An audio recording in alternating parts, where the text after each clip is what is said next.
హెచ్ఎండిఏలో అవినీతి డొంక కదులుతోంది అన్నటువంటి వార్త మనం స్పష్టంగా చూస్తూ ఉన్నాం.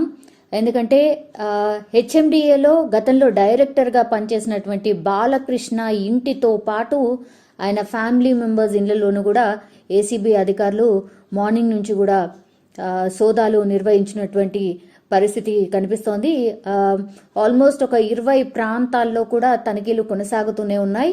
అంటే ఆయన ఫ్యామిలీ మెంబర్స్ కావచ్చు, రిలేటివ్స్ కావచ్చు, ఫ్రెండ్స్ కావచ్చు, ఇట్లా అన్ని చోట్ల 20 ప్రాంతాల్లో తనిఖీలు కొనసాగుతూనే ఉన్నాయి. సో ఆదాయానికి మించి ఆస్తులు కలిగి ఉన్నారన్న ఆరోపణల నేపథ్యంలోనే ఈ సోదాలన్నీ కూడా స్టార్ట్ అయ్యాయి. బాలకృష్ణ ప్రస్తుతం అయితే మెట్రో రైట్ జీఎంగా కూడా ఆయన విధులు కూడా నిర్వహిస్తున్న పరిస్థితి. సో బాలకృష్ణ గతంలో MAUDలోనూ విధులు నిర్వహించారు. సో చాలా కీలక పదవుల్లో బాలకృష్ణ కొనసాగారు. సో హెచ్ఎండిఏ డైరెక్టర్గా పనిచేసిన సమయంలో మనందరికీ తెలుసు, అంటే హైదరాబాద్ ఎట్లా డెవలప్ అవుతూ వచ్చిందో మనందరికీ తెలుసు, శివారు ప్రాంతాలు ఎట్లా డెవలప్ అయ్యాయో కూడా మనందరికీ తెలుసు. సో మణికొండ ఆ చుట్టుపక్కల ప్రాంతాల్లో భారీ సంఖ్యలో కూడా హై రైజ్ బిల్డింగ్లకు అనుమతులు ఇచ్చారు. సో ఆ టైంలో హై రైజ్ బిల్డింగ్ కన్స్ట్రక్షన్స్ చాలా ఎక్కువగా జరిగాయి. రియల్ ఎస్టేట్ బూమ్ చాలా ఎక్కువగా ఉండింది. సో ఈ సమయంలో కోట్ల రూపాయల అవినీతి జరిగినట్టు ఆయనపైనే ఆరోపణలు అయితే వస్తున్నాయి.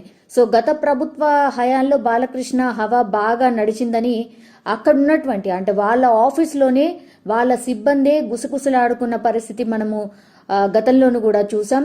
చాలా టైమ్స్ అందులో హెచ్ఎండిఏలో కావచ్చు, జిహెచ్ఎంసీ పరిధిలో కావచ్చు, అక్కడ ఏ ఫైల్ కదలాలన్నా కూడా ఆమ్యామ్యాలు ముడితే కానీ కదలవు అన్నటువంటి వార్తలు కూడా మనం చాలానే చూసాం. సో ఎవరైతే హై పోస్ట్లో ఉంటారో వాళ్ళని ప్రసన్నం చేసుకోవాలంటే డెఫినెట్లీ వాళ్ళ చేతులు తడిపాల్సిందే అన్నటువంటి వార్తలు కూడా మనం చాలానే చూసాం. సో ఆయన టీంలో కొందరు టీపీఓలు కూడా పనిచేశారు. వారి ద్వారా అవినీతి జరిగినట్టు, సో వాళ్ళ ద్వారా ఆయనకు ఏవైతే ముడుపులు ముట్టాయో వీళ్ళ ద్వారా ఆయనకు ముడుపులు ముట్టినట్టు ఆరోపణలు ఉన్నాయి. సో నిబంధనలకు విరుద్ధంగా భవనాలు కట్టినా కూడా పర్మిషన్లు ఇవ్వడం కోసము ఆయన నగదు చాలా డిమాండ్ చేశాడు అన్న ఆరోపణలు కూడా ఉన్నాయి. సో ఆ నగదుతో పాటు భూములను కూడా కొంతవరకు రాయించుకున్నట్టు కూడా ఆయన మీద ఆరోపణలు వస్తూ ఉన్నాయి. సో ఇవి ఎంతవరకు నిజమో తెలియదు, కానీ ఇవి జస్ట్ ఆరోపణలు మాత్రమే, ఆయన మీద గతంలో ఉన్నటువంటి ఆరోపణలు మాత్రమే.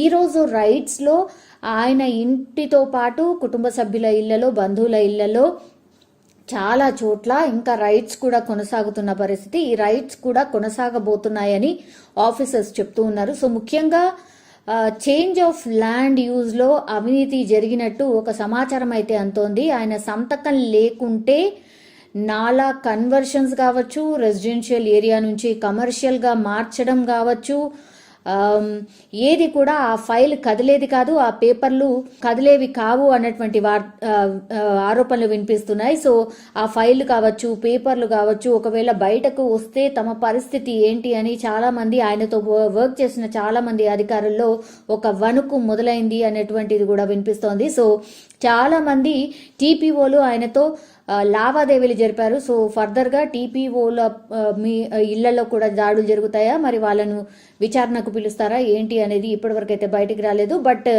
ఆయన కింద ఉన్నటువంటి సిబ్బంది, వాళ్ళ ఆఫీసర్స్ అండ్ ఓవరాల్ గా ఆయనకు కనెక్ట్ ఉన్నటువంటి చాలా ప్రాంతాల్లో అయితే దాడులు జరుగుతూనే ఉన్నాయి. బాలకృష్ణతో ఎవరైతే సన్నిహితంగా ఉన్నారో, అంటే MAUD కావచ్చు, HMDA, then CDMA, DTPC, GHMC అధికారులు ప్రస్తుతం పూర్తిగా వాళ్ళ ఫోన్లు అయితే స్విచ్ ఆఫ్ చేసుకుని ఇండ్లకు వెళ్లిపోయినట్టు హుటాహుట్న ఈ సమాచారం కూడా అందుతుంది. సో డాక్యుమెంట్లను దాచేందుకు ఒక ప్రయత్నం కూడా జరిగినట్టు వార్తలు వినిపిస్తున్నాయి. ఆర్థిక లావాదేవీలు సాగించిన వారంతా కూడా ఇప్పుడు పూర్తిగా భయంతో వణికిపోతున్నారు. సో బాలకృష్ణతో సత్సంబంధాలు ఎవరైతే కలిగి ఉంటారో, అంటే ఆయనతో అనుబంధంగా పనిచేస్తున్నటువంటి అన్ని డిపార్ట్మెంట్స్ కావచ్చు, ప్రస్తుతం భయంతో వణికిపోతున్నారు. అధికారులంతా కూడా భయంతో వణికిపోతున్నారు. ఒక రకంగా మరి ప్రభుత్వం ఒక నజర్ వేసిందా దీనిపైన అన్నటువంటిది కూడా ఒక వార్త వినిపిస్తోంది. ఎందుకంటే 111 జీవోపై గత ప్రభుత్వం వేసిన కమిటీలో కూడా ఇప్పుడు బాలకృష్ణ మెంబర్ గా కూడా కొనసాగుతున్నారు, ఆ కమిటీలో కూడా మెంబర్ గా కొనసాగుతున్నారు. కాబట్టి మరి ఎట్లాంటి విచారణ జరగబోతోంది, ఈ విచారణ మరి ఆ, ఆ, ఏం బయటకు వస్తాయి, ఎలాంటి పేపర్స్ వాళ్ళ దగ్గర ఉన్నాయి, మరి ఇవన్నీ కూడా ఆదాయానికి మించిన ఆస్తుల రూపంలో మరి ఇంతింత కట్టల డబ్బులు మనం స్పష్టంగా చూడొచ్చు. కట్టల డబ్బులు కనిపిస్తూ ఉన్నాయి. ఇవన్నీ కూడా లెక్క ఉందా, పత్రం ఉందా, ఇవన్నీ చెక్ చేస్తున్నారు. ఏసీబీ అధికారులు కంప్లీట్లీ ఆయన దగ్గర నుంచి కూడా ఇన్ఫర్మేషన్ తీసుకునే ప్రయత్నం చేస్తున్నారు. ఈ డబ్బుల కట్టలు చూసి, బంగారాన్ని చూసి ఆశ్చర్యపోతున్న పరిస్థితి.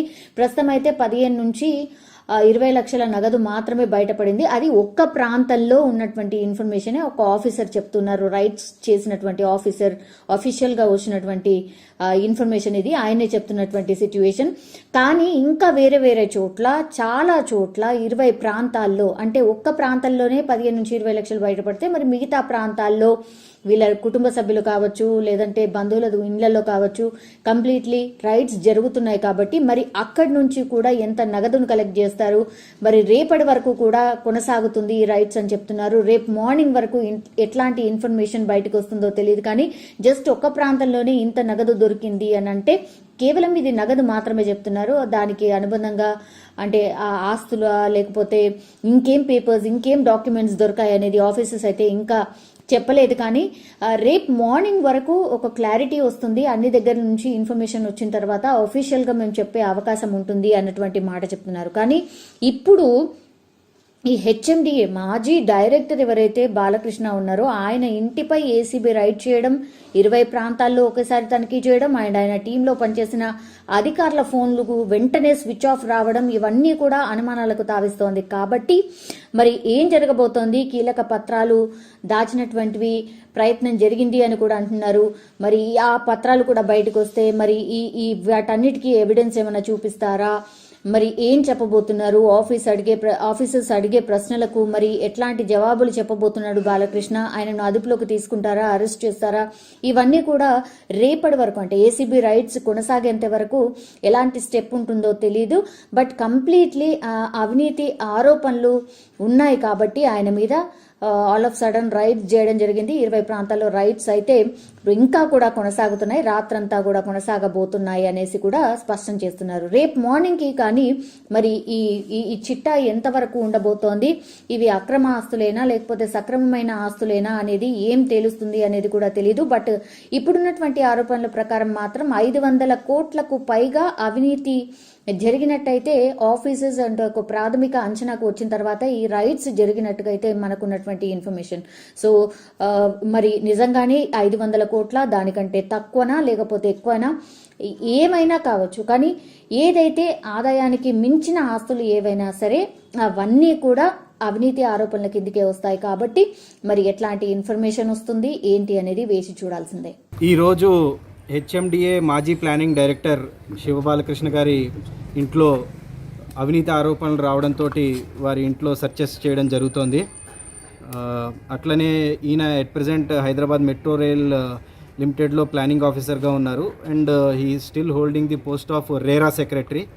సో ప్రీవియస్గా కూడా 2018 నుంచి అడిషనల్ ఛార్జెస్లో 2023 దాకా హెచ్ఎండిఏలో కొనసాగడం జరిగింది. ఆ టైంలో అవినీతి ఆరోపణలు రావడం జరిగింది. దానిపైన ఎంక్వైరీ చేయగా ప్రాథమికంగా కొంచెం మాకు క్లియర్గా కొన్ని ఇట్లాగా అవినీతికి మించిన, ఆదాయానికి మించిన ఆస్తులు ఉన్నాయని తేలడంతో సర్చెస్ చేస్తున్నాము. ఇక్కడే కాక అరౌండ్ 14 అదర్ ప్లేసెస్లో సర్చెస్ చేస్తున్నాము. అవి కాక కొంచెం లీడ్ వచ్చిన ఇంకొక 3 అదర్ ప్లేసెస్లో అరౌండ్ 17 ప్లేసెస్లో సెర్చ్ కొనసాగుతోంది. సో ఇప్పటిదాకా అయితే అరౌండ్ 5 crores దాకా గవర్నమెంట్ వాల్యూ బేస్డ్గా ప్రాపర్టీస్ అవి రావడం జరుగుతోంది, క్యాష్, గోల్డ్. మార్కెట్లో అయితే it will be properties value 15 to 20 crores ఉంటుంది. ఇవి కాక లాట్ ఆఫ్ ల్యాండ్ పర్చేసెస్ జరిగాయి లాస్ట్ 4-5 yearsలో కూడా. So land purchases also will be around 70 acres దాకా వాళ్ళ రిలేటివ్స్ డిఫరెంట్ వాళ్ళ పేర్లపైన, ఎక్కువగా బినామీల పేర్ల పైనే ఈ ఆస్తులు ఉండడం జరుగుతుంది. అన్నీ కూడా మేము తరోగా స్క్రూటినైజ్ చేసి అవి చూస్తున్నాము. ఎవరెవరైతే కొన్నారో వాళ్ళకి ఏ బేసిస్లో కొనడం జరిగింది, వాళ్ళకి అంత ఆస్తి ఉందా, వాళ్ళకి అంత ఆదాయం ఉందా అని కూడా. సో ఇంకా సెర్చెస్ కొనసాగుతాయి. మేబీ ఈరోజు కూడా లేట్ నైట్ అయినా అవ్వచ్చు. సో తరోగా అంతా లిస్ట్ అవుట్ చేసుకుని యాజ్ పర్ ప్రొసీజర్ కేసు కూడా రిజిస్టర్ చేయడం జరిగింది. రేపు కోర్టులో ప్రొడ్యూస్ చేస్తాము. బాగా సంపాదించాడు, అక్కడ అక్రమాలకు పాల్పడ్డాడు అని చెప్పేసి ఒక ఆరోపణలు వినిపిస్తున్నాయి సార్. అంటే దీన్ని మనం ఏమైనా విచారణలో ఏమైనా తెలియదు? అంటే ప్రస్తుతానికైతే ఆయన ఏమీ చెప్పట్లేదు. సో మేమైతే జస్ట్ చూస్తున్నాం. ఉన్న ఆస్తులు మేము ఇచ్చేస్తున్నాము. అవి ఎట్లా వచ్చాయి, ఏ రకంగా అవి వచ్చాయి అన్నది తర్వాత ఎంక్వైరీలో తేలుతుంది. సార్ ఎంతవరకు నగదు సీజ్ చేశారు? నగదు ఇప్పటిదాకా అంటే అరౌండ్ 15.5-20 lakhs అయింది. ఇంకా still searches are going on, ఇంకా దొరుకుతుంది అంటున్నారు. సో ఇంకా వెరిఫై చేస్తున్నాము. అంటే తనతో పాటు మరి ఎవరైనా ఉన్నారా ఇందులో నగదు దొరికిన వాళ్ళు? నగదు లేదు, ఇంట్లోనే ఇక్కడే దొరికింది. అది ప్రెసెంట్ వేరే ప్లేసెస్లో అయితే ఇంకా అవి తీసుకుంటున్నాం. చెప్పాం కదా, డీటెయిల్స్ రావాలి. అక్కడ కూడా ఎంక్వైరీ అవుతోంది, సర్చెస్ కూడా కంటిన్యూ అవుతున్నాయి. సార్ 111 జీవో అదేవిధంగా ఓఆర్ఆర్లో కూడా ఆరోపణలు వినిపిస్తున్నాయి. దానికి సంబంధించి ఏమన్నా డాక్యుమెంట్స్ తీసుకోవడం కానీ లేకపోతే ఏమన్నా ట్రాన్సాక్షన్ జరిగిందా? అవి మేము ఇప్పుడే చెప్పలేము. మేము డాక్యుమెంట్స్ అన్ని సీజ్ చేసి ఫస్ట్ స్టడీ చేసిన తర్వాత అవి ఫర్దర్ ఎంక్వైరీలో వాటిలో తెలుస్తాయి తప్పితే ఈ స్టేజ్లో అవి చెప్పలేము. బాలకృష్ణని అరెస్ట్ చేస్తారనుకోవచ్చు? అవి రేపు తెలుస్తుంది మీకు. సార్ అన్ని డిపార్ట్మెంట్లో అవినీతి పరులు ఉన్నారని చెప్పేసి సిబిఐ సార్ ట్వీట్ చేశారు. అంటే వాళ్ళందరిపై ఏమైనా దాడులు కొనసాగే అవకాశాలు ఉన్నాయి? ప్రజెంట్లీ ఇది చేస్తున్నాము. వేరే ఎవరో అయితే ఆరోపణలు వచ్చి అవి ప్రూవ్ అవుతాయో, అంటే అది దానికి లీగల్గా కూడా ప్రూఫ్ ఉండాలి. జస్ట్ ఆరోపణలు చేయడం కుదరదు. సో ఆ బేసిస్లో we'll verify and based on that one allegations prove అయితే, అసెట్స్ ఉన్నాయి అంటే ఇన్కమ్ సేవింగ్స్ కంటే మించి అప్పుడు వీల్ గో. సార్ అన్ని చోట్ల సోదాలు ముగిసాయా? కేవలం ఇక్కడే సోదా జరుగుతుందా లేదా రేపు కూడా అన్ని చోట్ల సోదాలు జరుగుతున్నాయి. ఎక్కడ ఇంకా ముగియలేదు, ఇంకా టైం పడుతుంది.